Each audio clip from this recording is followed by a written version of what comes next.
नमस्कार. आज मी नर्सरीतून कॉर्डिलाइन फ्रुटिकोसा हे प्लांट आणले आहे, कारण माझ्याकडे गार्डनमध्ये हे प्लांट नव्हते. या प्लांटला टाय प्लांट, हवाई टी, गुडलक प्लांट किंवा शुभ वनस्पती अशी नावे आहेत. आता नर्सरीतून आणलेले प्लांट आपण जशास तसे लावले तर हे प्लांट जळून जाते.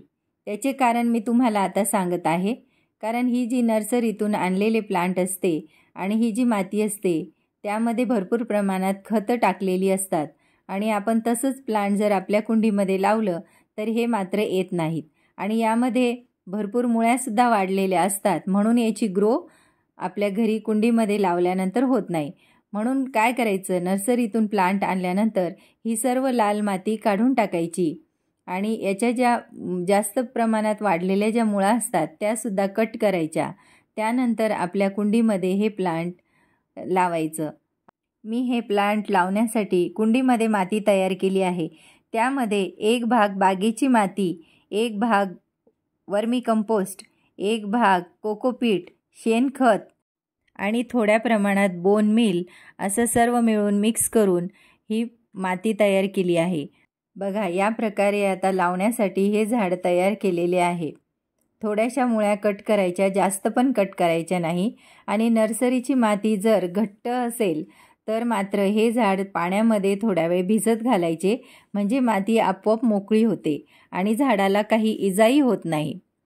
नाहीतर झाडाला इजा झाल्यानंतर झाड येणार नाही. त्यामुळे जर माती घट्ट असेल तर पाण्यामध्ये आधी झाड थोड्या वेळ भिजत घालायचं. आता ही पॉटमध्ये मी माती भरत आहे. सुरुवातीला सर्वात खाली कोरडा सुका कचरा टाकला आणि त्यावर जी माती मी तयार केलेली आहे, ज्यामध्ये वर्मी कंपोस्ट, शेणखत, बोन मील, कंपोस्ट खत असं टाकून मिक्स केलेली जी माती मी तयार केली होती ती आता पॉटमध्ये भरत आहे. अर्धा पॉट भरून झाल्यानंतर मग हे प्लांट त्यामध्ये लावायचं आणि त्यानंतर पुन्हा याच्यावर तयार केलेली माती पुन्हा टाकायची. अशा प्रकारे हे झाड लावायचं. यामध्ये आपण केमिकल खत NPK हे सुद्धा टाकू शकतो, पण थोड्या दिवसानंतर टाकायचं. NPK 19-19-19 हे खत आपण याला टाकू शकतो. हे पाण्यात विरघळवून 1 ग्रॅम प्रति लिटर पाणी दर 15 दिवसांनी हे खत वापरावे.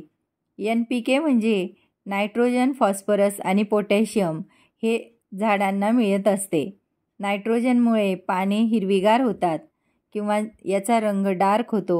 फॉस्फरसमुळे पाने आणि मुळांची वाढ होते आणि पोटॅशियममुळे रंग अधिक गडद आणि चमकदार होतो. व्हिडिओ आवडला असेल तर लाईक आणि सबस्क्राईब करायला विसरू नका. धन्यवाद.